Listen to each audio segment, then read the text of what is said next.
মানুষের এত মূল্য, এই মানুষ গুনাহ করে, চোখের গুনাহ, হাতের গুনাহ, কানের গুনাহ, জবানের গুনাহ। মানুষ এতটা খারাপের পথে চলে যায়, এরপরও মানুষের দাম। শয়তান পেছনে ধোঁকা দিয়া মানুষকে জাহান্নামের দিকে নেয়। জীবন ভর গুনাহ করে করে যদি এক পর্যায়ে জীবনের সব গুনার ক্ষেত্রে একবার অন্তর নরম করে যদি বলে, আল্লাহ তুমি আমাকে মাফ করে দাও, তোর জিন্দেগির সব গুনার সাথে সাথে মাফ। এরে যুবক, রহমতের নবীর আদর্শ মতো যদি বাজারে যাও ইবাদত, নবীজির আদর্শ মেনে যদি তুমি বাথরুমে যাও সেটাও হবে ইবাদত। নবীর আদর্শ মেনে যদি তুমি দোকানদারি করো, ব্যবসা করো ইবাদত, বিবাহ করো ইবাদত। নবীর আদর্শ বাদ দিয়ে যদি নামাজও পড়ো সেটা ইবাদত হবে না। আর নবীর তরিকা আদর্শ ঠিক রেখে তুমি বাজার করো, ব্যবসা করো, চাকরি করো, সব ইবাদত। কার আদর্শ মতে? নবীজি ব্যবসা শিখাইছেন না? কেমন এক নবী, পাওয়ারফুল, পারফেক্ট, পৃথিবীর কিয়ামত পর্যন্ত আনেওয়ালা মানুষ। জীবনে যা করতে চাইবে প্রত্যেকটা সেক্টরে, রাস্তায় রহমতের নবীর নিয়ম দেওয়া আছে। ইন্নাল আবরারা লাফি নাঈম ওয়া ইন্নাল ফুজ্জারা লাফি জাহিম। নেক আমলওয়ালারা জান্নাতের যাত্রী, গুনাহ যারা করবে তারা জাহান্নামের যাত্রী। জান্নাতটা কেমন আরামের ঘর আল্লাহ তাও বয়ান করেছেন, জাহান্নামটা কেমন ভয়ঙ্কর তাও আল্লাহ বয়ান করেছেন। ও নবীর আশিক, ওই জাহান্নামের আযাবের গরম সহ্য করা যাবে না।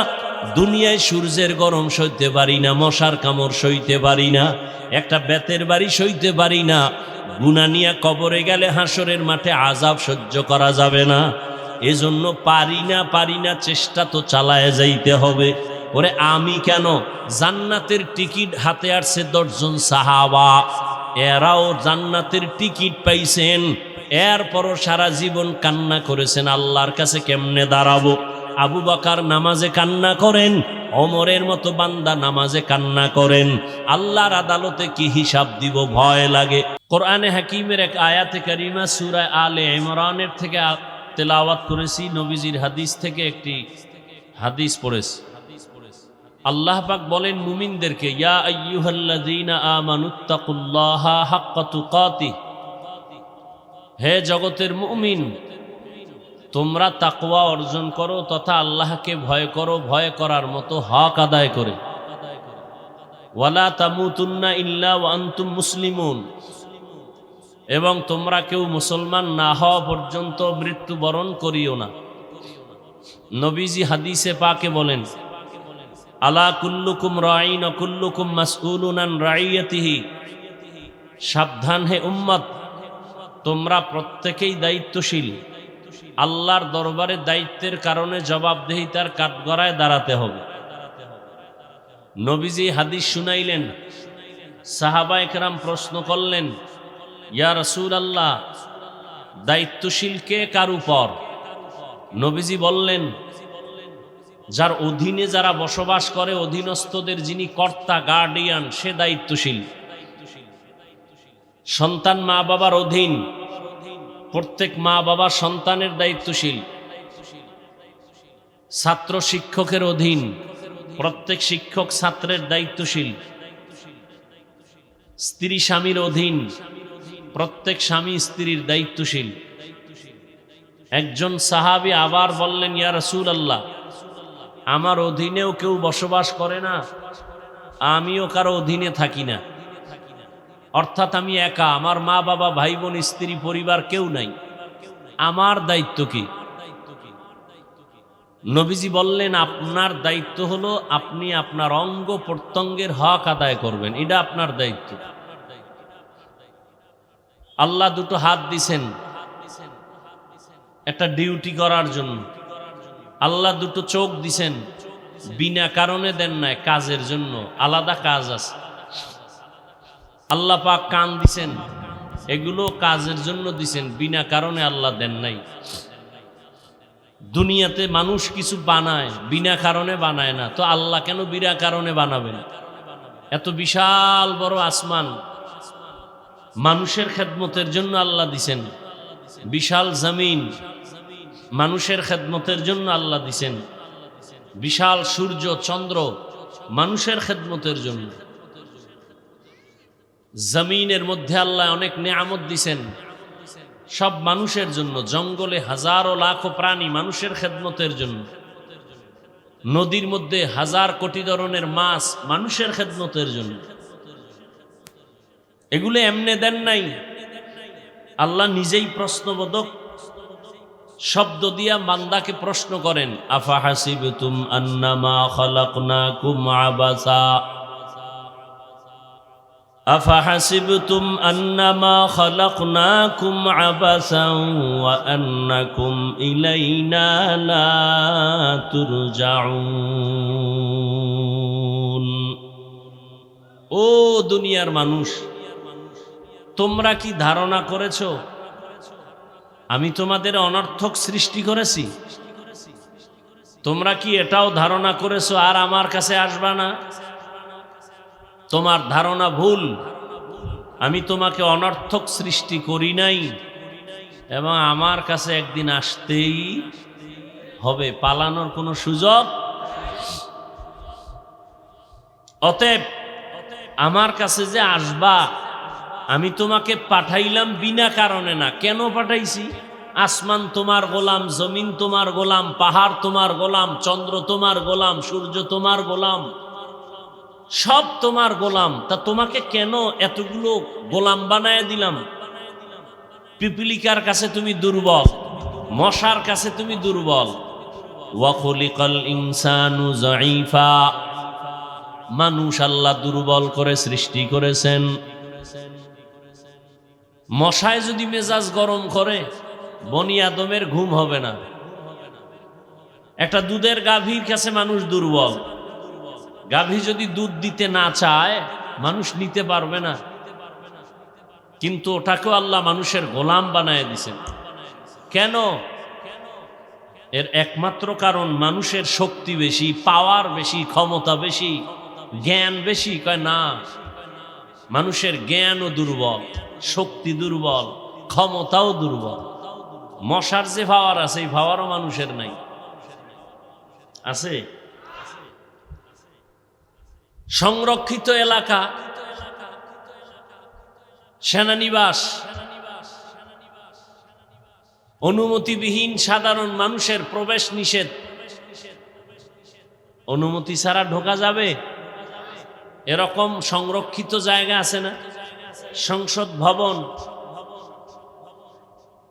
কিন্তু মশার ঢুকতে কোনো পারমিশন লাগে? এই এক মশা কোটি কোটি মানুষের পেটের খানার ব্যবস্থা করে, এক মশার কারণ। এই মশাকে কেন্দ্র করে যত যুদ্ধ, কিন্তু কেউ আগাইতে পারে না। কয়েল কোম্পানি ব্যর্থ, স্প্রে কোম্পানি ব্যর্থ, মশারির কোম্পানি ব্যর্থ। এই কাজ কইরা কইরা হাজারো কর্মচারী মশারির ফ্যাক্টরিতে, কয়েলের ফ্যাক্টরিতে বেতন খায় মশাকে কেন্দ্র করে। মানুষ কতটা দুর্বল! তাহলে মানুষের শক্তিশালী প্রাণীগুলো গোলাম কেন? এত দুর্বল মানুষের পেছনে এরা গোলামি করে, কারণ কি? শুধু তাই না, সারা দুনিয়ার বিধর্মীরা মুসলমান মুমিনের গোলাম। এই মাইক যে কথা বলতেছি, এই পেছনে কাজ করার জন্য, ফ্যান বানানোর জন্য, বাতি তৈরি করার জন্য বিধর্মীরা 24 ঘন্টা মেহনত করে, করে না? আমগো মুসলমানের টাইম নাই, আমগো শুধু ইবাদতের টাইম।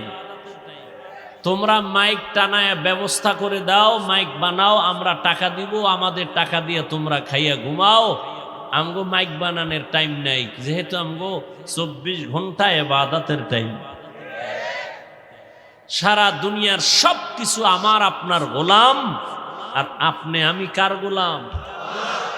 قال النبي صلى الله عليه وآله وسلم الدنيا خلقت لكم وأنكم خلقتم للآخرة। পয়গম্বর বলেন, দুনিয়ার মানুষ, পুরা দুনিয়া নামক গ্রহ তোমার গোলাম। সারা দুনিয়া তোমার গোলামির জন্য আমি বানাইছি, আর তোমাকে আমি আল্লাহ আখিরাতের ফসল কামাইয়ের জন্য সৃষ্টি করেছি। দুনিয়া নামক জায়গায় থেকে তুমি আখিরাতের ফসল তৈরি করে নাও। আর দুনিয়া মাজরাতুল আখিরা, দুনিয়া হলো আখিরাতের ফসল কামাই করার জায়গা। এখানে থাকিয়া তুমি আখিরাতের সম্বল সঞ্চয় করো, কিয়ামতের দিন এগুলো তোমার কাজে আসবে, শান্তির ঠিকানায় তোমাকে পৌঁছায় দিবে। তোমার কাজ ইবাদত। এখন তুমি দুনিয়া নামক গ্রহে থাইকা ইবাদত করতে গেলে তোমার পেটে ক্ষুধা আছে, খানার দরকার, তোমার পানির প্রয়োজন, তোমার দুনিয়ার জীবন শান্তিতে বসবাসের জন্য বাতাসের প্রয়োজন, আলোর প্রয়োজন। আল্লাহ বলেন, আমি আল্লাহ তোমাকে দুনিয়ায় পাঠাইয়া তোমার পেরেশানি কমাইয়া যেটা বেশি তোমার দরকার এটা আমি আল্লাহ নিজে বানাইয়া ফ্রি করে দিলাম। কোনো টাকা লাগবে না, পানি ফ্রি, বাতাস ফ্রি, সূর্যের আলো ফ্রি। ঠিক নি? যদি বছরে 1000 টাকা আল্লাহ বিল চাইতেন, সূর্যের আলো নিলে বিল দেওয়া লাগবে। দুনিয়ার কোনো মানুষ বিল দিয়া বাঁচার কোনো সুযোগ ছিল না। আল্লাহ বলেন, হে গোলাম, বিশাল বড় সূর্য তোমার পেছনে গোলাম বানায় দিলাম। সূর্যটা আমার অর্ডারে প্রতিদিন সকালবেলা যেই নিয়ম দিলাম ওই নিয়মে তোমার খেদমত করে যাচ্ছে, কোনোদিন বেয়াদবি করে না। দুনিয়াতে আমি তোমার গোলাম বানায় দিলাম পানি, মাছ, জগতের সব প্রাণী তোমার গোলাম, যে কারণে তুমি যখন যা চাও তোমার সামনে সব হাজির। যমুনা নদীর মধ্যে গিয়া যদি মাছ, জেলেরা মাছ ধরতে গিয়া মাঝে জাল ফালায়, মাছ যদি মেজাজ গরম করে বনি আদমের কাছে আমরা দেখা দিব না। কোনো বনি আদমের ক্ষমতা নাই নদীর থেকে, সমুদ্র থেকে মাছ উঠায় ঘরে নিবে, সম্ভব? কিন্তু আল্লাহ বনি আদমের এত সম্মান দান করেছেন যে কারণে সমুদ্রের তলের মাছগুলো এসে আদমের সামনে ধরা দেয়, সন্তানের সামনে ধরা দেয়। আল্লাহ বলেন, কারণটা কি? তোমার মেধার কারণে না, শক্তির কারণে না, একমাত্র কারণ আমি আল্লাহ তোমার মর্যাদা সবার উপরে দিলাম আমার ইবাদতের কারণে। ওয়ালাকাদ কাররামনা বানি আদম ওয়া হামালনাহুম ফিল বাররি ওয়াল বাহরি ওয়া রাযাকনাহুম মিনাত তাইয়্যিবাত ওয়া ফাদ্দালনাহুম আলা কাসীরিম মিম্মান খালাকনা তাফদীলা। বনি আদম বড় দামি, নূরের সৃষ্টি, ফেরেশতা। 24টা ঘন্টার প্রত্যেকটা সেকেন্ড আল্লাহর গুণগান করে, কোনো বদনাম করে না। এদের ঘুম নাই, খানা নাই, বাথরুম নাই, অল টাইম তারা কার গুণগান করে? কারা কারা কারা? ফেরেশতারা। কার গুণগান গায়? কয় মিনিট? কয় মিনিট? কিন্তু এরপর ওর দাম আল্লাহর কাছে মানুষের থেকে বেশি না। মানুষের এত মূল্য,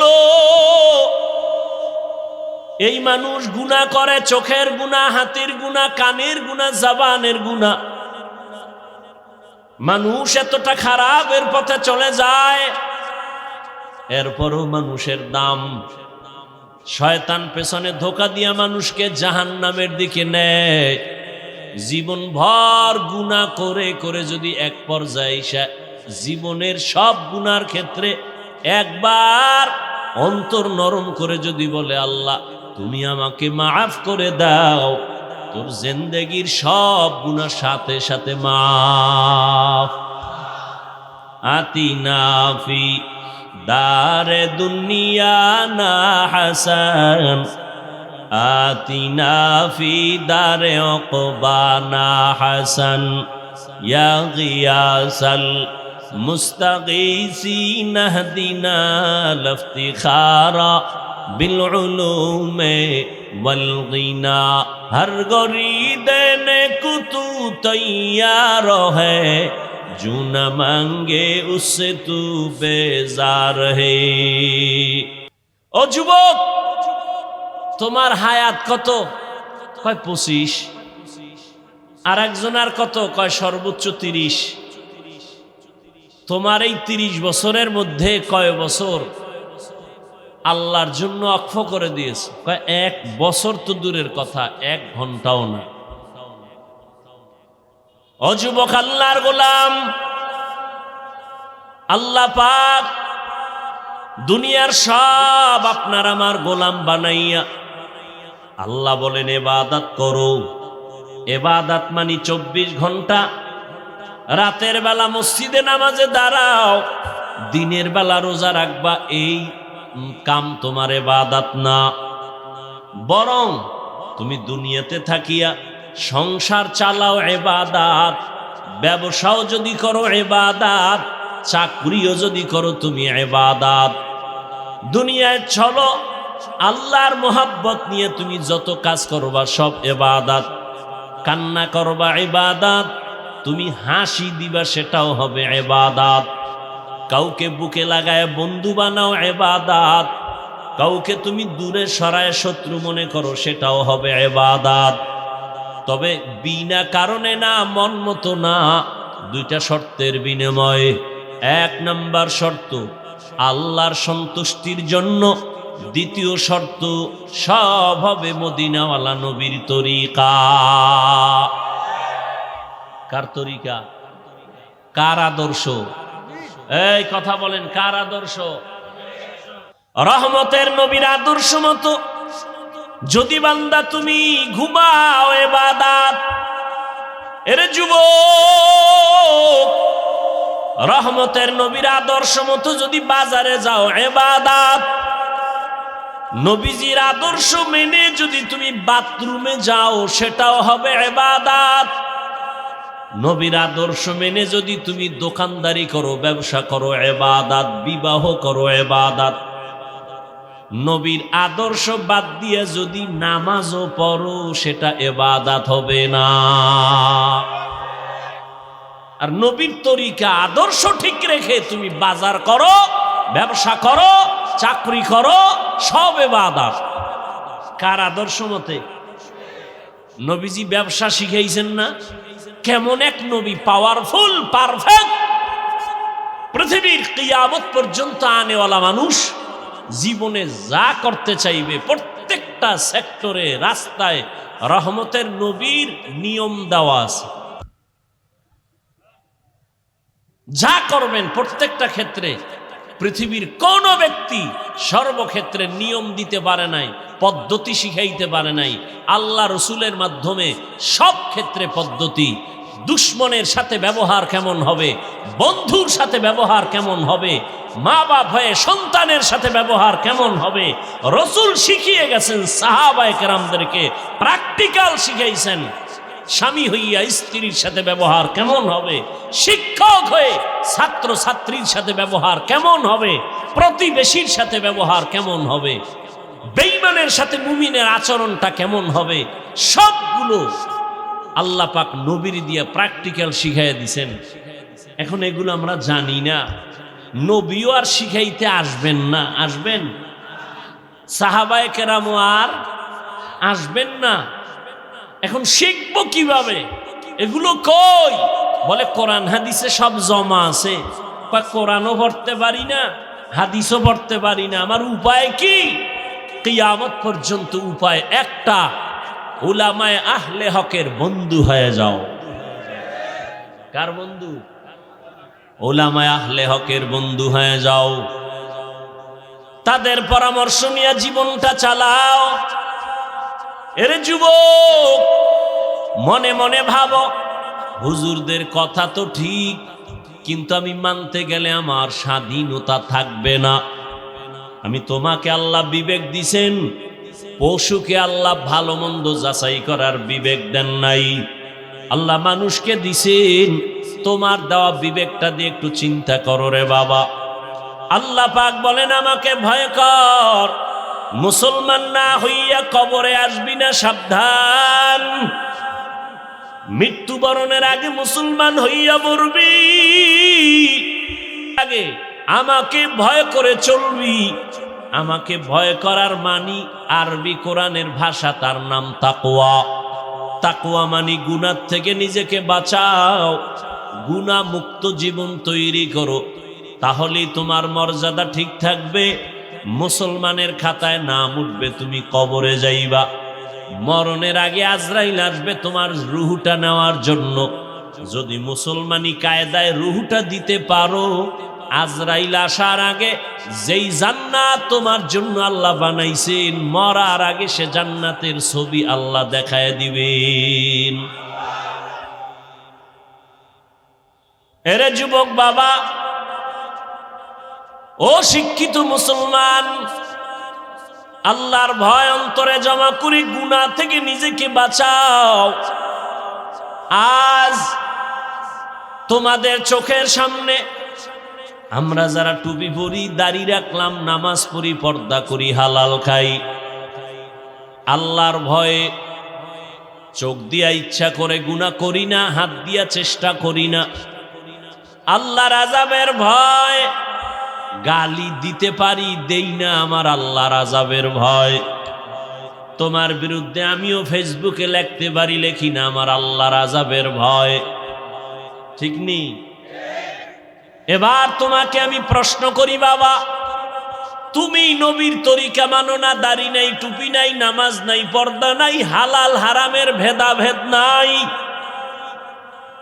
বলো আমরা নবীর আদর্শ মানার কারণে কতটা পিছনে আছি, আর তুমি নবীর আদর্শ জবাই করিয়া চলার কারণে কতটা আমাদের থেকে উপরে আছো বলো।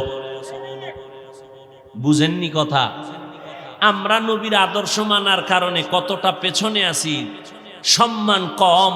আপনাদের নবীর আদর্শ বাদ দিয়ে চলার কারণে আমাদের থেকে সম্মান কত পয়েন্ট বেশি। কথা কন না কেন? সত্য কথা স্বীকার করো যুবকেরা, মানো আর না মানো। তোমাদের সম্মান, যারা নবীর আদর্শ মানে না তাদের সম্মান আমাদের থেকে বেশি, ওলামায়ে কেরাম থেকে বেশি। ও তোমার বিল্ডিং আছে তাই, ওই বিল্ডিং এর লাভ কি? 10 তলা বিল্ডিং এর ভেতরে যদি গেটে যদি কি বলে দুদকরা নোটিশ লাগায় দেয়, ওই বিল্ডিং এর লাভ কি? কোটি কোটি টাকা কামাই করে তুমি ব্যাংক ব্যালেন্স করলা, লাভ কি যদি খাইতে না পারো? সরকার বাজেয়াপ্ত করে দেয়, কি লাভ হবে? চেয়ারম্যানের চেয়ারের মেয়াদ শেষ, কিন্তু আল্লাহর নবীর আদর্শ নিয়ে যারা চলে তাদের চেয়ারের কোনো মেয়াদ নাই। আছে? প্রত্যেকটা মানুষ টেনশনে আছে, প্রত্যেকটা মানুষ নিশ্চিন্তে খায় আর ঘুমায়, শুধু রসুলের আদর্শওয়ালারা, এগুলো কোনো টেনশন নাই। চোর ডাকাতের ভয়, মামলা হামলার ভয় নাই। তারপরও গায়ের জোরে দুনিয়া পাওয়ার জন্য কিছু দুনিয়াদারেরা উল্টাপাল্টা ব্যবহার টুপিওয়ালা ওলামাদের সাথে করে। কেন করে? ওলামাদের কথা মানলে চোর চুরি করতে পারে না, ওলামায়ে কেরামের কথা মতো চলতে গেলে গাঞ্জাখোর গাঞ্জা খেতে পারে না, ওলামায়ে কেরামের কথা মানতে গেলে ডাকাত ডাকাতি করতে পারে না, ওলামায়ে কেরামের কথা মেনে চলতে গেলে দুর্নীতিবাজরা দুর্নীতি করতে পারে না। এই জন্য আলেমদের জবান বন্ধ করার বিভিন্ন অপচেষ্টা করে গায়ের জোরে। সে গায়ের জোর কয়দিন? সে গায়ের জোর কয়দিন? আল্লাহ এটা বেশি দিন রাখে না। নবীদেরকেও এই অত্যাচার উম্মতরা করছে। নবীদেরকে করেছে।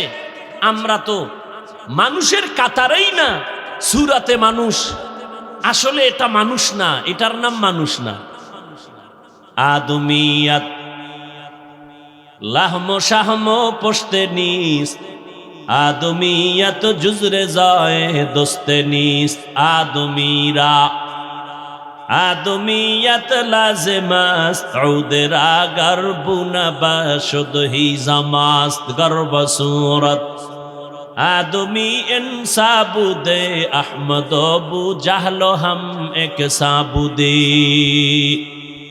আবু জাহালের মানুষ হিসাবে যে আকৃতি, আপনার আমার নবীর মানুষ হিসাবে গঠন আকৃতি একই নাকি? নবীজির হাত একটা বেশি, আবু জাহিল্লার পাও একটা বেশি, আকৃতিতে সব সমান, কিন্তু আবু জাহাল আর নবীর সম্মান কি সমান? কোনো তুলনা? ভালো করে বুঝো রে বাবা, আদম নবীর বংশে জন্ম নিয়েছো তুমি মানুষ, এই মানুষের কোনো মূল্য নাই। সাবধান, বাবার ঔরসে জন্ম নিয়েছি আমি, বাবার ঔরসজাত সন্তান, আমি ডাক্তারের ছেলে, এই হিসাবে যে আমি ডাক্তারের কোনো গ্যারান্টি নাই। আমি ইঞ্জিনিয়ারের ছেলে হইলেই যে আমি ইঞ্জিনিয়ার হব কোনো গ্যারান্টি নাই। যদি তাই থাকতো নুহু নবীর সন্তান কাফের হতে পারে না, আবার আজরের মতো কাফেরের ঘরে ইব্রাহিম বান্দার মতো নবী হতে পারে না। এরে নবীরা আশেক, ভালো করে বুঝো, রাস্তায় কুকুর ঘুরে, অনেক কুকুর, কিন্তু একটা কুকুরের মূল্য নাই। মানুষের কাছে ওই কুকুরটার বড় মূল্য যেই কুকুর মালিকের খাঁচায় আটকানো, গলায় রশি লাগানো। কথা বুঝেননি? খোলা আকাশে পাখি উঠতেছে হাজারো কোটি, একটা পাখির দাম নাই। ওই পাখিটার মূল্য যেই পাখিটা মালিক খাঁচায় আটকায় রেখেছে। কথা ঠিক নেই? নদীর ভেতরে হাজারো ধরনের মাছ আছে, এ মাছের কোনো মূল্য নাই। জেলের জালে যে মাছ আটকায় গেছে, ওই মাছের বড় মূল্য। জমিনে মানুষের অভাব নাই, একটা মানুষের ওই পরিমাণ মূল্য নাই, কিন্তু যেই মানুষটা কালেমার রশি গলায় লাগাইয়া আল্লাহর হুকুম মতো নবীর আদর্শ মেনে চলবে, ওই মানুষটার দাম ফেরেশতার কাছেও বেশি, আল্লাহর কাছেও বেশি। শুধু তাই না, দুনিয়ার সমস্ত মাখলুকতের কাছে বেশি, এবং মানুষের কাছেও তার সম্মান বেশি। যারা নবীর আদর্শ মানে, বিধর্মীরাও কোনো পর্যায়ে সম্মান করে, অন্য প্রাণীরাও সম্মান করে, আমরা মুমিনরাও সম্মান করি। যার কাছে নবীর আদর্শ বেশি, এলেম বেশি, আমল বেশি, তাকওয়া বেশি, আমরা তাকে সম্মান করি না? আকাশেতে লক্ষ তারা, এক চাঁদের আলো, লক্ষ মানুষ থেকে একজন আল্লাহ ওয়ালা ভালো। মসজিদ ভরা মুসল্লি, সবাই মানুষ, সবাই কি ইমামতি কি সবাই করে না? হাজারো মুসল্লি ময়দানে, সবাই ইমামতির যোগ্যতা রাখে না। ইমামতির মুসাল্লা সম্মানের জায়গা, ওখানে যে কেউ চাইলেই যেতে পারবে না। একজনে বিড়ি টানে ফালায়, আমি যাই নামাজের মুসাল্লা সম্মানের জায়গা দখল করি। চালাকি সব জায়গায় করো, কিন্তু এ জায়গায় করা যাবে না, কপাল পুড়ে যাবে। ওখানে যাওয়ার জন্য জমিনের শ্রেষ্ঠ মানুষ, যার কাছে নবীর আদর্শ আছে, ইলম আছে, তাকওয়া আছে, আল্লাহর ভয় আছে, এই মানুষগুলোকে অন্য মানুষ মাথার তাজ মনে করে। বোতল নিয়ে দাঁড়ায় থাকে, হুজুর একটু পানি পরা দেন, আমার মা অসুস্থ, আমার বাবা অসুস্থ। এটা টাকা দিয়া কেনা যায় না, এই সম্মান আমার আল্লাহ দেন আল্লাহর গোলামি করলে। हकीकत से तू दुनिया बेखबर है, दुनिया की नुमाइश पर नजर है। খারাপ লাগে আপনাদের? এবার যুবকদের একটু বলি, বাবা তোমরা তো ভাবতেছো মনে হয় তোমাকে হুজুর বানাইতেছি আমি। না, কান লাগাইয়া শুনুরে যুবক, আমি তোমাকে হুজুর বানাবার জন্য বয়ান করতে আসি নাই, একবারও বলি নাই, বলবো না যে তুমি হুজুর হও, স্কুল কলেজ বাদ দিয়ে আমগো মতো টুপি দাড়ি লাগায় পাগড়ি লাগাও, হাতে তসবিহ নাও, বলবো না, ভয় নাই, কোনো ভয় নাই। কি বলতে চাই রে বাবা তাও শোনো। তুমি স্কুলে পড়ো, আমি তোমাকে ধন্যবাদ দিয়া দোয়া করে যাব। কলেজে পড়ো ধন্যবাদ, স্কুলে পড়ো ধন্যবাদ, চাকরি করো ধন্যবাদ, ব্যবসা করো ধন্যবাদ, কোনো বাধা নাই। তবে একটা দাবি আমার, লেখাপড়া করে ডাক্তার হও, ইঞ্জিনিয়ার হও, প্রফেসর হও, কিন্তু দাবি আমার বেয়াদব হইও না। খবরদার, আদর্শ ডাক্তার হইও রে যুবক। তোমার ভেতরে এমন মেডিসিন আমার আল্লাহ দিয়া রাখছেন, তুমি একটা যুবক, মাত্র একজন, দুইজনও দরকার নাই, তুমি একা একটা যুবকের যেই মেধা আল্লাহ দান করেছেন, যদি আদর্শ নিয়ে চলতে পারো, তোমার একা যুবকের মেধা দিয়া শুধু বাংলাদেশ না, গোটা দুনিয়াও তুমি কন্ট্রোল করতে পারবা। যদি আদর্শ নিয়ে চলো, আমার আল্লাহ সেই সম্মান দিয়ে দিবেন। এটা সম্ভব না? অবশ্যই সম্ভব, কিন্তু চরিত্রহীন হলে হবে না। আদর্শ ডাক্তার হও, জীবন সফল। আদর্শ ইঞ্জিনিয়ার হও, জীবন সফল। মরে গেল এ মাটি তোমার কথা ভুলবে না। কবি নজরুলের ইতিহাস পড়ো, গর্ব করো। তোমার মতো সারা রাত মোবাইলে যদি গুনাহ করত, কবি নজরুলের নাম কেউ নিত না। তুমি কি করো? তোমার মেধাটাকে কি করো? তোমার ভেতরে এত সুন্দর মেধা, তোমার ভেতরে ফেরেশতার থেকেও চরিত্র দামিটা আছে। তোমার সুন্দরে আদর্শ দিয়া তোমার ভেতরে এমন আলো আছে, ওই আলো দিয়া তুমি অন্ধকার আলোকিত করবা, সমাজ আলোকিত করবা, পরিবার আলোকিত করবা। তোমার ভেতরের আলো দিয়া, আদর্শ দিয়া পুরা রাষ্ট্র আলোকিত হবে। তবে তোমার আদর্শবান সন্তান হতে হবে। আর জমিনে যত আদর্শ আছে, কেউ মাইকে দাঁড়ায় কয় শেখ মুজিবুর রহমান সাহেবের আদর্শ তোমরা গ্রহণ করো, আমরা শেখ মুজিবুর রহমানের আদর্শের সৈনিক হব, তোমরাও হও। আবার কেউ বক্তব্য দিয়া কয় জিয়াউর রহমান সাহেবের আদর্শে আমরা আদর্শবান হতে চাই। কেউ এতদিন বলছে, এখন বলে আমরা এরশাদ সাহেবের আদর্শে আদর্শবান হতে চাই। ও আল্লাহর বান্দা, দুনিয়াতে কত আদর্শের গান শুনলাম। আব্রাহাম লিঙ্কন এক আদর্শ দুনিয়াতে দিছে, গণতন্ত্রের আদর্শ। মাও সেতুন আর একটা আদর্শ দিল, লেনিন আর একটা আদর্শ দিল, কার্ল মার্কস আদর্শ দিল, কিন্তু কেউ সফলতা আনতে পারে নাই। আল্লাহর কসম, এই পর্যায়ে ফাইনাল আমাদের পরীক্ষিত জবাব হয়ে গেল।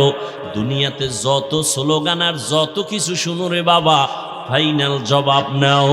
দুনিয়াতে যত আদর্শের গান শুনবা, সব আদর্শগুলো নাপাক, একমাত্র মদিনাওয়ালা নবীর আদর্শই হলো পাক। সন্দেহ আছে? নবীর আদর্শ অপবিত্র না পবিত্র? আর আল্লাহর জাতের কসম, বাকি সবার আদর্শ অপবিত্র। যারা নবীরটা বাদ দিয়া নিজেরা কিছু বানাইছে, সব অপবিত্র। কেন? মানুষটাই অপবিত্র। মানুষ অপবিত্র কেন? কয় ভাত খাইছে পবিত্র, কিন্তু বিসমিল্লাহ কয় নাই, হাত পা ঠিক মতো ধোয় নাই। আচ্ছা, এটাও মাইনে নিলাম, ভালোই খাইছে, দুধ কলা চিনি দিয়া খুব ভালো খাইছে, কিন্তু খাওয়ার পরে আবার গাঞ্জা, বিড়ি, মদ আছে না নাই? যত বড় লোক তত নেশা, তত কি নেশা। এটা তাদের ট্রেডিশন, এটা না খাইলে তাদের চেয়ারের মান থাকে না, এজন্য মদ নিয়ে ব্যস্ত থাকে, আরো কত কত কত গুনাহ করে চরিত্র ধ্বংস করে ফেলেছে। তাহলে যার চরিত্র ঠিক নাই সে যা কিছু উপহার দিবে সব চরিত্রহীন, তার বক্তব্য উল্টা পাল্টা, এর দ্বারা উম্মত শান্তি পাবে না। কেউ পেয়েছে? এখানে যমুনার পারের কোন মানুষ, আল্লাহর কসম করে বলছি, দাঁড়াও, একটা লোক দাঁড়ায় যদি বলো মোহাম্মদের আদর্শ ছাড়া শেখ মুজিবুর রহমান সাহেবের আদর্শ অনেক ভালো, আল্লাহর কসম কেউ না মানলে আমি তা গ্রহণ করব, নবীরটা বাদ দিয়া।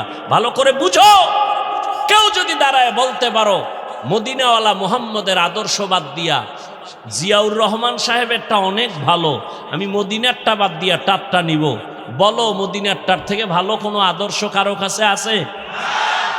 থাকলে বলো। নাই? এবার আসো, নবীর আদর্শ ভালো কি যুবকেরা? ভালো। কেমন আদর্শ?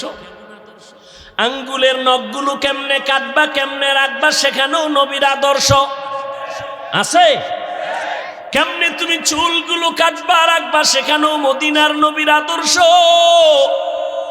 কেমনে তুমি জুতা পরবা, সেখানেও নবীর আদর্শ। কেমনে বাথরুমে ঢুকবা বের হইবা, সেখানেও নবীর আদর্শ। কেমনে সংসার চালাইবা, কেমনে পরিবার তুমি চালাইবা, রাষ্ট্র চালাইবা, রাষ্ট্রের কথা ইসলামে নাই, কোরআনে নাই। কি সব আছে, কিন্তু রাষ্ট্রের ব্যাপারে ইসলাম দুর্বল, কোরআন দুর্বল। কি জ্ঞানী ভাইরা, শিক্ষিত মুসলমান, ইসলামে সব আছে, রাষ্ট্রনীতির কথা ইসলামে কোরআনে নাই। মানে কথাটা এমনি কয় না, কেমনে কয়? কয় ইসলামে কোরআনে রাজনীতি নাই। রাজনীতি মানি হলো পৃথিবীর শ্রেষ্ঠ নীতির নাম রাজনীতি, মানে নীতির রাজা, নীতির রাজা। রাষ্ট্রের সব থেকে রাজা বড় নীতি, পবিত্র নীতি, সুষম বন্টনের নীতি, এটা ইসলামে নাই, কোরআনে নাই। হ্যাঁ, নাই কেন বলে? হ্যাঁ, বর্তমান ধান্দাবাজি, পেট নীতি, দুর্নীতির রাজনীতি ইসলামে নাই। পবিত্র রাজনীতি ইসলাম কোরআনে আছে, মানে পৃথিবীর শ্রেষ্ঠ রাজনীতির শিক্ষক আমার রসুল। নবীজি রাষ্ট্র চালান নাই, সুলাইমান নবী চালান নাই, আবু বকর সিদ্দিক চালান নাই। ওই যদি মানে তাহলে তো সব মনের মতো করা যায় না। যায়? রহমতের নবীর রাষ্ট্রনীতি ফলো করে রহমতের নবীর পরে আবু বকর বসছেন চেয়ারের মধ্যে খেলাফতে। বিবি সাহেব একদিন বলেন, ও খলিফাতুল মুসলিমিন, রহমতের নবী নাই, আপনি তো এখন খেলাফতের দায়িত্বে, পুরা রাষ্ট্র আপনার হাতে, আমার একটা আবদার পূরণ করবেন। কে কয়? খেয়াল করেন না? হ্যাঁ, হেদায়াত বড় কঠিন জিনিস। আবু জাহিল্লা নবীজিরে 13 বছর দেখলো, যেই নবীরে এক নজর দেখলে জাহান্নাম হারাম, যে নবীকে এক নজর দেখলেই 7 দিনের ক্ষুধা থাকে না, সেই নবীকে 13 বছর দেখলো কে? কালেমা পড়ছে, এর নাম কফাল। আর 27 বছরের যুবক তরবারি নিয়ে যায় মুহাম্মদের কল্লা কাটবে। কয় বছরের যুবক? কল্লা কাটতে গিয়া কালেমা পড়ে ফেলছে। কে? এর নাম কফাল। এর নাম? বাবা তুমি তো বয়ান জানো, আমি হাফিজুর রহমানের বয়ান হেদায়েতের গ্যারান্টি নাই। তুমি তো জানো যে বয়ান করতেছি সবই জানো, মিথ্যা বলা গুনাহ না সওয়াব জানো কি না জানো? গালি দেওয়া সওয়াব, বেপরদায় নাচ গান দেখা গুনাহ, মা বাবার সাথে ব্যবহার খারাপ করা, চুরি করা, ডাকাতি করা, কারো হক নষ্ট করা, সবই জানো। মানো না কেন? মদিনার নবীর আদর্শ মানবে হিন্দুরা, কি নবীর রেখে যাওয়া আদর্শ মানবে বৌদ্ধ ধর্মের লোকেরা, খ্রিস্ট ধর্মের লোকেরা। জিব্বা নাড়ায় বলো, মদিনার নবীর আদর্শ মানবে কারা? কারা? কোন দেশের মুসলমান? শুধু বাংলাদেশ? সারা দুনিয়ার? শুধু যমুনার ভারের ডিবাত? হ্যাঁ, নবীর আদর্শ মানতে হবে তো। দাড়ি কই, টুপি কই? হাসবেন না, আমি হাসির কথা বলিনি। টুপি কই, নামাজ কই? রসুল তো বলেছেন বেঈমান আর কাফের মুমিনের ব্যবধান হলো নামাজ। বেঈমান নামাজ পড়ে না, মুমিন যে সে নামাজ ছাড়ে না। নামাজ কই? তুমি তো পেরেশান হয়ে গেছো এখন, খামু কি? যে টাকা দিত সে তো নাই। আমগো হুজুরগো কোনো পেরেশানি আছে? আমরা কে দিবে টাকা ওই চিন্তাই নাই। ইমামতি থাক না থাক আলহামদুলিল্লাহ, রিজিক দিবে আল্লাহ। কে দিবে? আল্লাহ দিবে। ওই ভরসা করে আসি, আল্লাহ কুদরতের দ্বারা পিপিলিকেরে খানা দেয়। তোমার বাবা কে দেয়? নদীর মধ্যে কোটি কোটি মাছ খানা কে দেয়? জঙ্গলে কোটি কোটি প্রাণীর খানা কে দেয়? ওরা দামি না আমরা দামি? ওদেরকে যে আল্লাহ খানা দেয় সে আমাদের দিবে না? তা পাগল হয়েছো কেন? কুত্তার মতো জিব্বা বের হয়ে গেছে কেন? হারাম খাইতে খাইতে বিবেক নষ্ট, বিবেক নষ্ট হয়ে গেছে। ও যুবক, জীবনে মাদ্রাসায় পড়ে নাই, জীবনেও পড়ে নাই। পরে কই? স্কুলে, কলেজে, ভার্সিটিতে। সত্য কথার সাক্ষী দাও। তোমার মতো যুবক জীবনে মাদ্রাসায় পড়ে নাই, স্কুল কলেজে পড়ে, 5 বেলার নামাজ পড়ে। সত্য কথা বলো, আছে না নাই? তুমি বালিশে মাথা লাগায় শুধু নিজেকে জিজ্ঞাসা করো, এই মন, আমার মতো যুবক যদি স্কুল কলেজে পড়ে নামাজ পড়ে, আমি পারি না কেন? তোমার কপাল খারাপ। ওই আবু জাহিল্লা নবীরে দেখছে, কালেমা পড়ে নাই। আর 27 বছরের যুবক নবীরে জবাই করতে এসে মুসলমান হয়ে গেছে। আবু বকর বসে আছেন, বিবি সাহেবা বলে, খলিফাতুল মুসলিমিন, রাষ্ট্র আপনার হাতে, আমার একটা আবদার পূরণ করেন। কয় কত বড়? কয় না ছোট। কয় কি? কয় মিষ্টি খাইতে মনে চায়। এটা কোনো বড় আবদার? রাজনীতি শিখে যাও। আবু বকর সিদ্দিক রাদিয়াল্লাহু তাআলা আনহু ক্ষমতার পুরা দায়িত্বে বসা, তিনি বলেন মিষ্টি খাওয়ানোর টাকা আমার কাছে নাই। সুবহানাল্লাহ। আসে না? আসবে কিভাবে? জিব্বাটারে গাঞ্জা খাইয়া, মিথ্যা বইলা, গীবত করে, নাপাক করে বলেছে। এখানে অজে আসছে ঠিক, কিন্তু ফজর পড়ে নাই, আজকে জোহর পড়ে নাই, আসর পড়ে নাই, মাগরিব পড়ে নাই, এশা পড়বে কিনা আল্লাহ জানে। এরা আশেকে রসুল। আল্লাহ হেদায়াত দান করুন। বিবি সাহেবা বলেন মিষ্টি খেতে মনে চায়। আবু বকর বললেন কি নাই? আর রাষ্ট্রপুরা তার হাতে, বলে আমার কাছে টাকা নাই। বিবি চুপ হয়ে গেলেন।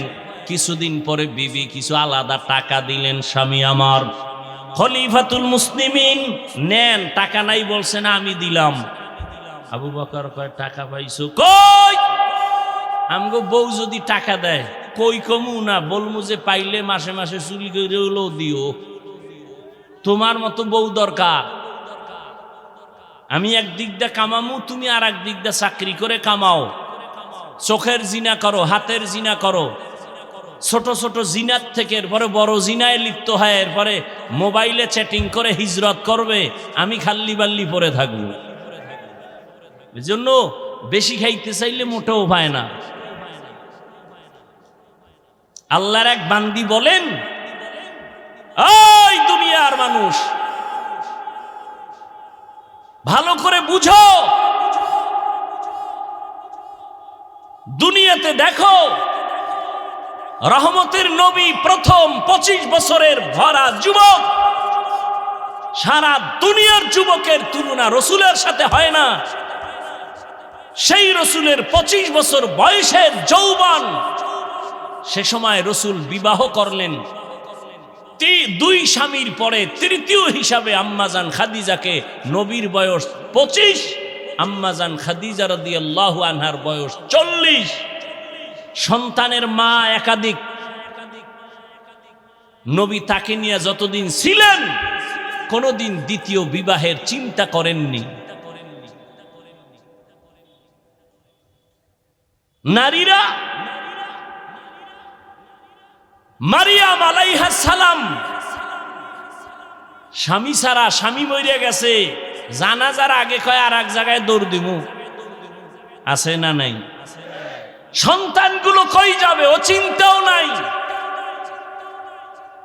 শিক্ষা নাও মারিয়াম আলাইহিস সালাম থেকে। স্বামী ছাড়া ঈসা নবীরে কোলে নিয়ে কিভাবে জীবন কাটালেন, কত অত্যাচার তার উপরে আসলো, হিসাব করো। রসুলের মেয়ে কলিজার এত আদরের ফাতেমা রাদিয়াল্লাহু আনহা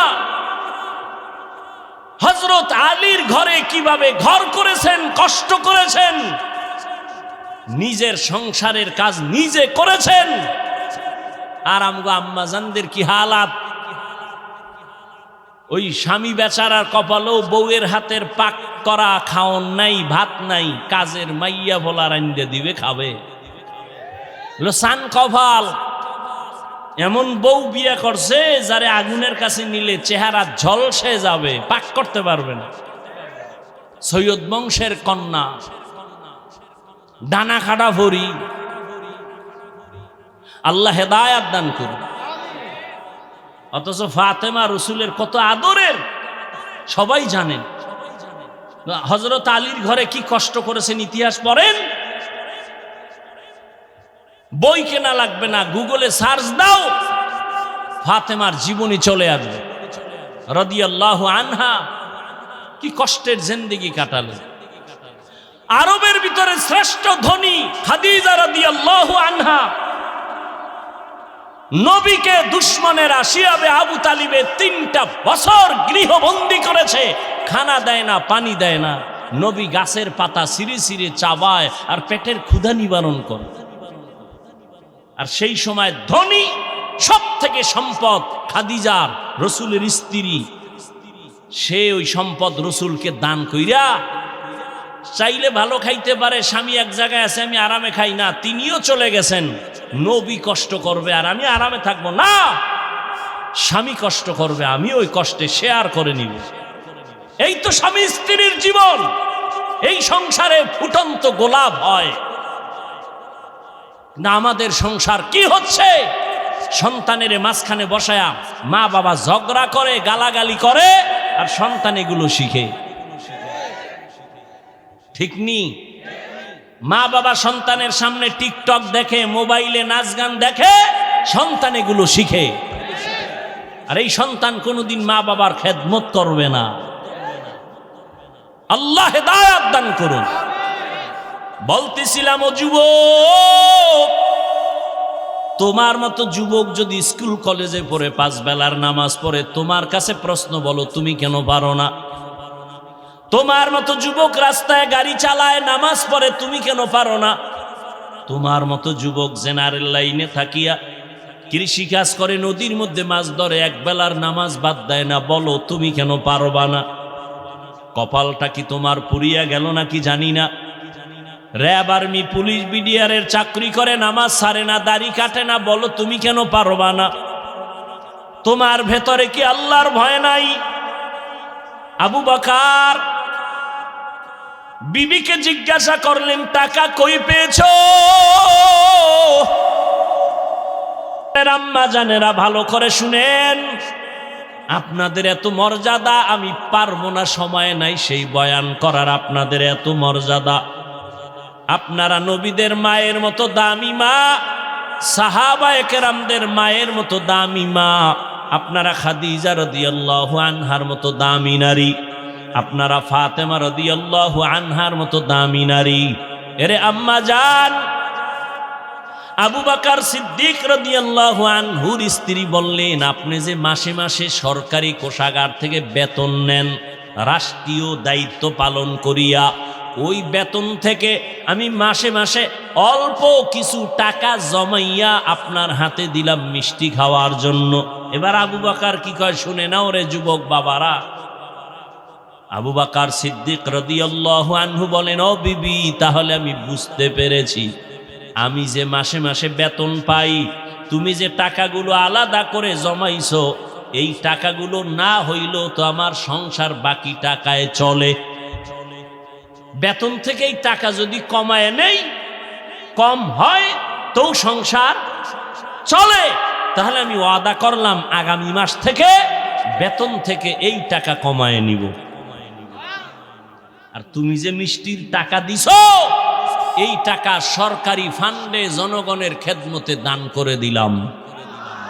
हर के दारत खौफे हक दर दिल मदाम जन्नतुल मअवा देहद उरा मकाम। ও যুবক আল্লাহর গোলাম, মনটাকে একটু বুঝাও। তোমার মতো যুবক ব্যবসা করে নামাজ ছাড়ে না, দোকানদারি করে নামাজ বাদ দেয় না। তুমি ডাক্তার হও, ইঞ্জিনিয়ার হও, অনুরোধ তোমার আচরণে যেন কোনোদিন মা বাবা কষ্ট না পায় তো কপাল পুড়ে যাবে। তোমার ব্যবহারে যেন কোনো শিক্ষকেরা কষ্ট না পায় তো কপাল পুড়ে যাবে। তোমার আচরণে যেন এলাকার কোনো মুরব্বী কষ্ট না পায়, না হয় তোমার কপাল পুড়ে যাবে। তোমার ব্যবহারে যেন কোনোদিন কোনো আলেম কষ্ট না পায় তো তোমার কপাল পুড়ে যাবে। ও যুবক বাবা, আদর্শ জীবন তৈরি করো। আর মদিনার নবীর আদর্শ এত সুন্দর, নবী বলেন বুড়ারা আমার বিরোধিতা করেছে, আমার বিপদের সময় যুবকেরা আমি মুহাম্মদের উপকার করেছে। আবু জাহাল নবীর দুশমন বুড়া, আর ওমর নবীর সহযোগিতায় দাঁড়ায় গেল 27 বছরের যুবক। হযরত আলী 11 বছরের সন্তান নবীর সহযোগিতায় দাঁড়ায় গেল। ও যুবক বাবা, তোমার মতো যুবক দুনিয়ার লাইনে থাকিয়া, ব্যবসা চাকরি করিয়া, স্কুল কলেজে পড়িয়াও যদি নামাজ পড়ে, মা বাবার সাথে ভালো আচরণ করে, তুমি কেন পারবা না?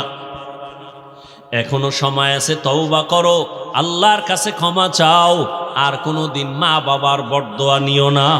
ও আল্লাহর বান্দারা, আল্লাহর ভয় নিয়ে গুনাহ থেকে নিজেকে বাঁচাও। আলেম ওলামাদের পরামর্শ নিয়ে চলো, নবীর তরিকায় 5 বেলার নামাজ পড়ো, দেখবা চেহারা সুন্দর হবে, তোমার লেখাপড়ায় ব্রেন বেড়ে যাবে, মানুষের দোয়া তোমার দিকে আসতে থাকবে। এক সময় তুমি সম্মানের চেয়ারে বসতে পারবা। চরিত্র সুন্দর করতে হবে। এই মোবাইলের কারণে তোমার চরিত্র আজ ধ্বংসের দ্বার প্রান্তে চলে গেল।